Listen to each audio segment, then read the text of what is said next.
Kyrgyzstan's President Sooronbay Jeenbekov on Monday ordered a new week-long state of emergency in the country's capital after parliament failed to consider and approve his previous order within the legally required 3 days.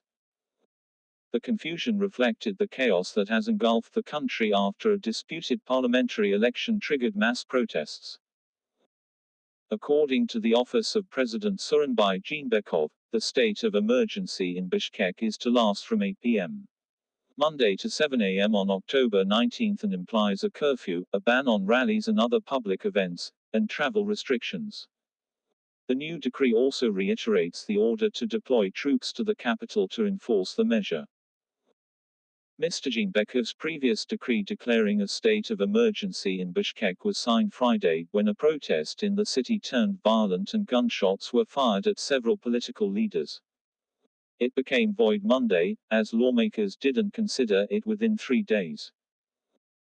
Kyrgyzstan, a country of 6.5 million located on the border with China, plunged into chaos last week after mass protests erupted the day after a parliamentary election appeared to show parties connected to the ruling elite winning. Protesters stormed and seized government buildings, looting some offices, and the Central Election Commission responded by nullifying Sunday's balloting. Members of some opposition parties announced plans to oust Mr. Jeenbekov and form a new government. An emergency parliament session on October 6 named former lawmaker Sadir Japarov as a new prime minister, but the move was immediately contested by other opposition groups.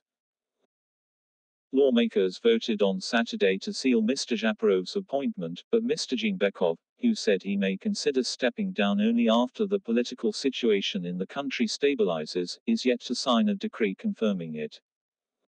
Protests in Bishkek continued most of last week, with supporters of rival factions occasionally clashing with each other. Jeenbekov declared a nearly 2-week state of emergency in Bishkek on Friday and ordered the military to send troops to the capital in a bid to end the turmoil. Convoys of military trucks were seen driving into the city, but it wasn't immediately clear whether police and the military would comply with the presidential order. A curfew in Bishkek was announced on Saturday and amended Monday, following Mr. Jeenbekov's new decree, to last from 10 p.m. to 5 a.m.